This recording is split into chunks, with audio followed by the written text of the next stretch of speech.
The Moroccan house that turns its back on the street. You are walking through the Medina of Marrakesh. The narrow alley walls are bare, rammed earth and plain plaster with almost no windows. Then a door opens, you step through it, and the world rearranges. You are standing in a courtyard garden. Light falls from an open square of sky 3 stories above. The walls glow with tile, and the temperature drops 10 degrees. Why would an entire architectural tradition turn its back on the public city? And if it ignores the street, where exactly is it looking? The blank wall on the alley, the garden in the middle, and how air moves between them. Each of these features is performing a specific job. We start with the side you see first, the wall on the alley. A Moroccan Medina is a city of 2 worlds. There is the public world, the street, the souk, and the mosque, which belongs to everyone. And then there is the private world of the family. In this tradition, the home is kept deliberately and totally separated from the public sphere behind a wall.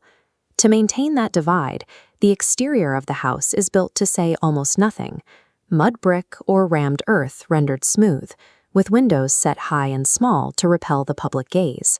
You don't decorate the outside of a riad, you decorate the inside. Many of these houses sit on a derb, a small dead-end lane serving only the few houses on it. Because the families living there watch over the lane, the house is effectively double protected from the public city. The riad turns its back on the street because the inside of the house is private in a way the outside can never be.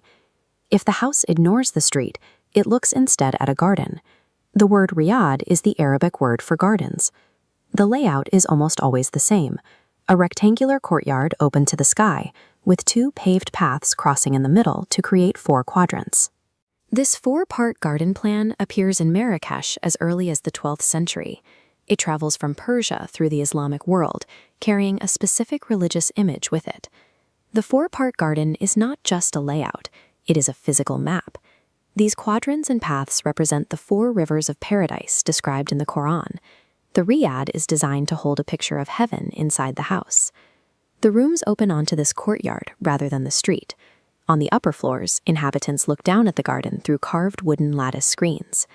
By turning away from the city, the house forces the view inward, creating a private landscape that has remained unchanged for 1,000 years.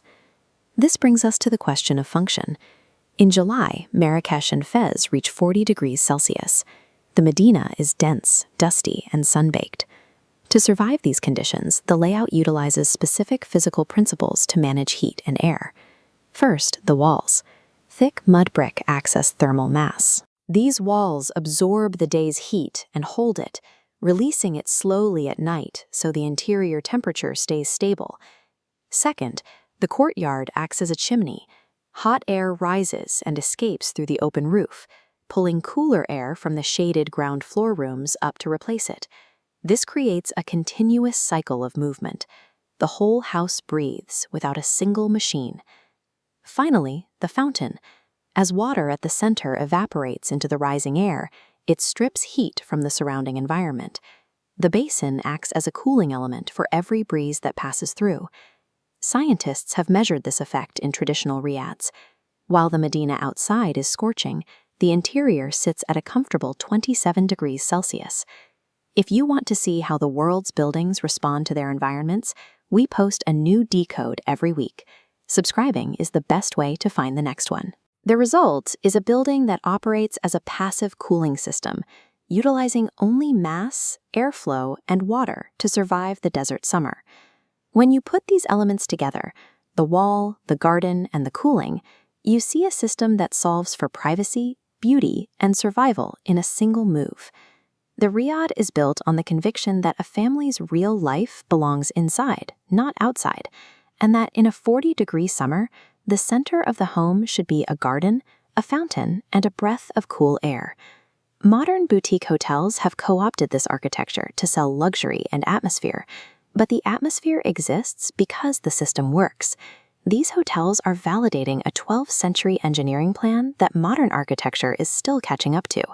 That's how Morocco builds.